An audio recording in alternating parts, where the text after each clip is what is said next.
வணக்கம் மக்களே, welcome to the ஃபென்சர் show. இன்னைக்கு ஷோல நம்ம பார்க்க போகிறது கோஸ்ட் ட்ரெயின் அப்படின்ற கொரியன் ஹாரர் மூவியோட ரிவ்யூ. இந்த படம் பிரைம்ல தமிழ் டப்பிங்கோட அவைலபிளாக இருக்கு. அமானுஷங்கள் நிறைஞ்ச ஒரு ரயில்வே ஸ்டேஷன், அதில் வரக்கூடிய ஒரு மர்ம ட்ரெயின் அப்படின்ற தீமில் நகரக்கூடிய கதை.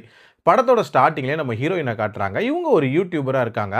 இவங்களுக்கு பெருசாக வியூஸும் போகிறதில்ல அண்ட் சப்ஸ்கிரைபர்ஸும் ரொம்ப ரொம்ப சொற்பமாக. எப்படியாவது தன்னோட சேனலை டெவலப் பண்ணணும் அப்படின்னு யோசிச்சுட்டு இருக்கும்போது இந்த மர்மமான ஸ்டேஷனை பற்றி தெரிஞ்சுக்கிறாங்க.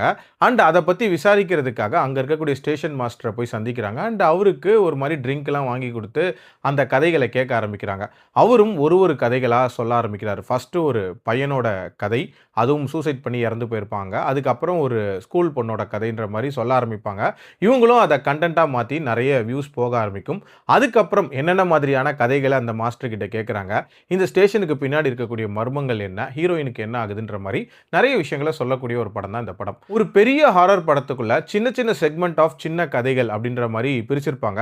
அண்ட் ஒரு செக்மெண்ட் வழியாகவும் ஒரு மாதிரி மீனிங்ஃபுல்லான சில கதைகளை சொல்ல ட்ரை பண்ணியிருக்காங்க. அதுக்கு ஒரு பாராட்டுகள் சொல்லலாம். அதே மாதிரி இந்த படம் பெருசா ஜம்ப் ஸ்கேர்ஸ்லாம் இருக்கிற மாதிரியான ஒரு ஹாரர் மூவின்லாம் சொல்ல மாட்டேன். பட் ஒரு சில அமானுஷமான விஷயங்களை ரொம்ப நீட்டாக டிசைன் பண்ணியிருந்தாங்க.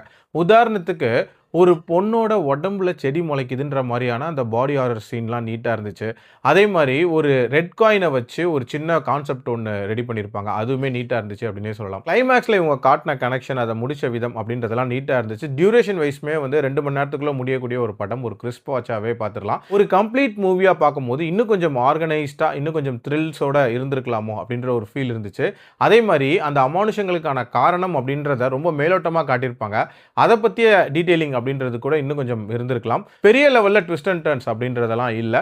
பட் ஓவரால் ஒரு கம்ப்ளீட் மூவியாக கண்டிப்பாக ட்ரை பண்ணி பார்க்கலாம். என்னோட ரேட்டிங் 2.8 அவுட் ஆஃப் 5. அடல்ட் கண்டென்ட்டை பொறுத்த வரைக்கும் கொஞ்சம் கோரினஸ் இருக்குமே தவிர மற்றபடி பார்க்கலாம். மீண்டும் அடுத்த விமர்சனத்தில் சந்திக்கிறேன். நன்றி, வணக்கம்.